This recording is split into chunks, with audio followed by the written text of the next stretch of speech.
3 remedies for overthinking. Hello नमस्कार, मैं हूँ psychologist Jyoti Kulkarni and welcome back to my channel.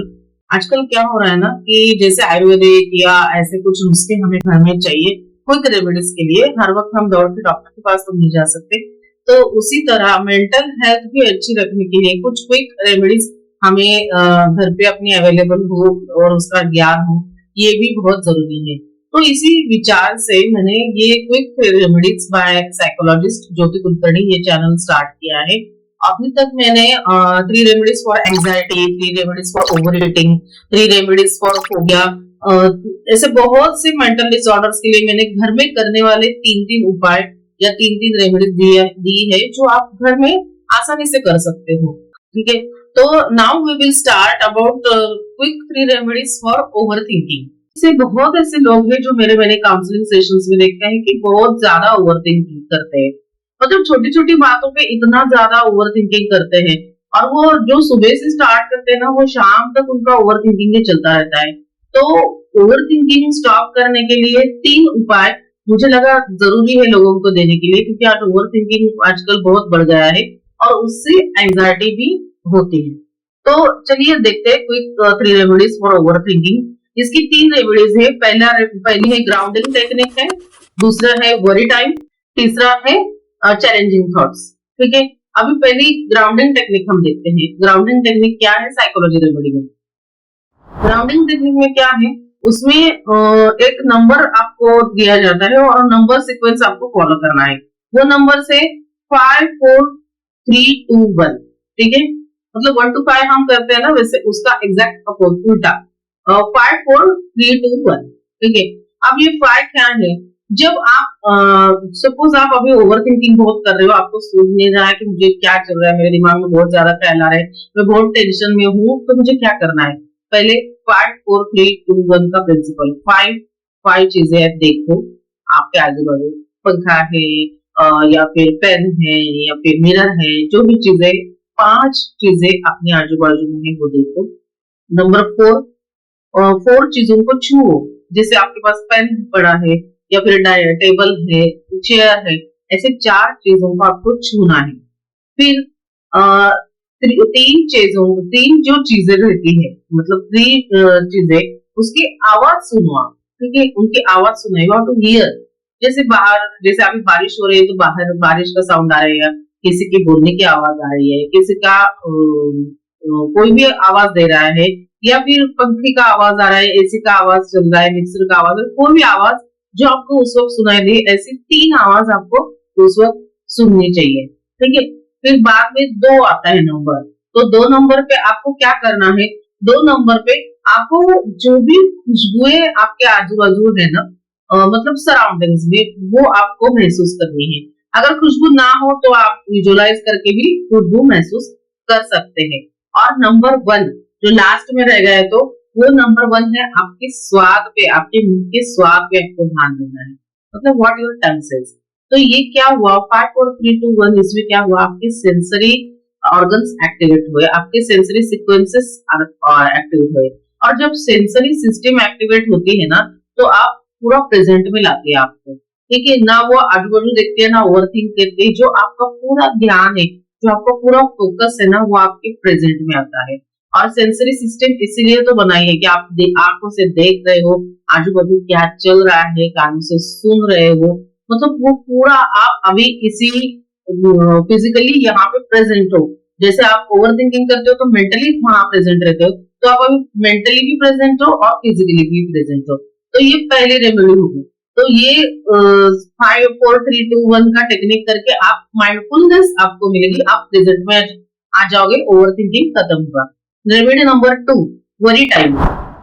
जैसे मैंने वरी टाइम पे बताया था कि बहुत से लोगों को ना दिन भर चिंता करने की आदत रहती है कि दिन भर 10-10 मिनट के बाद मेरा क्या होगा, आगे मेरा फ्यूचर में क्या होगा, या फिर कैसे होगा। ये चिंता करने की आपको जरूरत नहीं है। आपको क्या करना है, आपको दिन में एक वरी टाइम आपका फिक्स करना है कि जैसे शाम को मैं घर जाऊंगा तो 8 से 8 सवा 8 बजे तक एक 15 मिनट का वरी टाइम है, तो वो आपको वो टाइम फिक्स कर लेना है। ठीक है, और दिन भर में आपके जो ख्याल आते हैं ना, वो आपके पास एक डायरी रखनी है और जो भी आपका थॉट आता है, वरी वाला थॉट आता है, चिंता वाला, जिसकी वजह से आपको ओवर थिंकिंग होता है, वो थॉट आपको बस लिख लेना है और वो थॉट लिख लेना है, डायरी बंद करनी है और माइंड को बोलना है कि ठीक है, अब ये थॉट लिख लिया ना, अब ये इस पे विचार बंद, ये विचार मैं इवनिंग टाइम में करूंगा, जब मेरा इवनिंग वरी टाइम होगा उसमें मैं सोल्यूशन फोकस करूंगा। तो ये सोल्यूशन फोकस वरी टाइम जो होगा ना, इससे आपको आपके ब्रेन को सिग्नल मिलता है कि अभी ओवर थिंकिंग करने की जरूरत नहीं है, ये थिंकिंग करने के लिए तुम्हें एक समय निर्धारित दिया जाएगा। तो क्या होगा, जब आप इस ऑफिस में हो, स्कूल में हो, कहीं काम कर रहे हो ना, तो तुरंत ये थॉट लिखो और बंद करने से ना आपका जो ओवर थिंकिंग है, फोकस है ना, वो पूरा अपने काम पे आ जाएगा और ओवर थिंकिंग मैनेज हो जाएगा, वो थॉट वही के वही खत्म हो जाएगा। तो ये दो रेमेडीज देंगे। अभी लास्ट रेमेडी है चैलेंजिंग द थॉट्स। अभी ये थॉट चैलेंज करना है, मतलब जिस वजह से आपको ओवर थिंकिंग हो रही है, जिस थॉट की वजह से, वो थॉट आप पहचानो। कि सपोज आप ओवर थिंकिंग कर रहे हो कि मेरा फ्यूचर में क्या होगा, मैं अकेली तो नहीं पड़ जाऊंगी, ये एग्जाम पास तो नहीं होगी, ये एग्जाम फेल हुई तो क्या हुआ होगा, या फिर ऐसे अनगिनत एन नंबर्स ऑफ थॉट आते हैं। जो आपके ओवर थिंकिंग का थॉट है ना, वो आप सामने देखो, आपका ओवर थिंकिंग का थॉट क्या है, और उसमें देखो, उसको चैलेंज करो कि अगर फ्यूचर में क्या होगा, ये मैं अभी क्यों सोच रही हूँ, फ्यूचर में होगा वो फ्यूचर में देखा जाएगा। I have to live in present now. मैं अभी अभी एफर्ट करूंगी, मैं जो भी काम कर रही हूँ उस पर मैं ध्यान दूंगी, उस पर फोकस करूंगी, उस पर मैं एफर्ट करूंगी। फ्यूचर में क्या होगा इसके लिए मुझे अभी सोचने की जरूरत है क्या। तो ऐसा चैलेंजिंग आप क्वेश्चन मार्क करके आपको थॉट को, आपके माइंड को सिग्नल दो कि ये थॉट पे अभी विचार करने की इतनी जरूरत नहीं है, ऐसा ही आपको माइंड बोलेगा, और फिर ओवर थिंकिंग जो है वो वैनिश हो जाएगा। और आप क्या करोगे, आप ना फ्यूचर में रहोगे ना पास्ट में रहोगे, आप प्रेजेंट में रहोगे। तो ओवर थिंकिंग के लिए ये बहुत जरूरी है कि आपको प्रेजेंट में रहना है। अगर पास्ट में जाते हो तो डिप्रेशन होता है, और फ्यूचर में जाते हो तो डी ड्रीमिंग होता है। तो इसलिए माइंडफुलनेस के लिए आपको प्रेजेंट में रहना है, और जो आप काम कर रहे हो उस पर आपको फोकस करना है। तो ये हो गई लास्ट रेमेडी। तो ये 3 रेमेडीज फॉलो करने से ना आपके सेंसिटिव सिस्टम में एक्टिवेट हो जाएगी, आपका वरी टाइम कम हो जाएगा, और आपका ये जो लास्ट में जैसे मैंने बताया वो प्रेजेंट में रहोगे और माइंडफुलनेस आपकी एक्टिवेट होगी। तो अगर आपको ये वीडियो पसंद आया कि ये कैसे रेमेडीज है, और ये 3 रेमेडीज की वजह से अगर आपको लगता है कि ये ओवर थिंकिंग के लिए यूजफुल है, तो ऐसे अनगिनत जो साइकोलॉजिकल डिसऑर्डर्स है उनकी रेमेडीज जानने के लिए मेरा चैनल जरूर लाइक, शेयर एंड सब्सक्राइब कीजिए। और हाँ, दोस्तों के साथ भी शेयर कीजिए जो जिनको ये साइकोलॉजी रेमेडी की जरूरत है। और हाँ, अगर ये सारे उपाय करने के बाद भी अगर आपको ऐसा लगता है कि नहीं, मुझे ज्यादा ट्रीटमेंट की जरूरत है, मुझे साइकोलॉजिस्ट का कंसल्टेशन चाहिए, तो आप कमेंट में हेल्प लिख दीजिए, हम आपसे तुरंत कांटेक्ट करेंगे।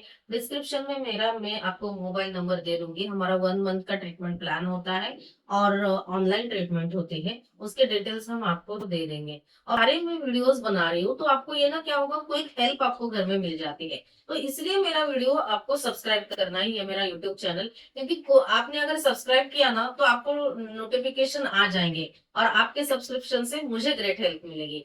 तो आप मेरा चैनल जरूर सब्सक्राइब कीजिए, शेयर कीजिए, लाइक कीजिए, और अगला कौन से वीडियो कौन से प्रॉब्लम के लिए आपको चाहिए ये भी मुझे बताइए। और साइकोलॉजिस्ट ट्रीटमेंट के लिए अगर आपको चाहिए तो आप जरूर कॉन्टेक्ट कीजिए। Thank you. Like, share and subscribe.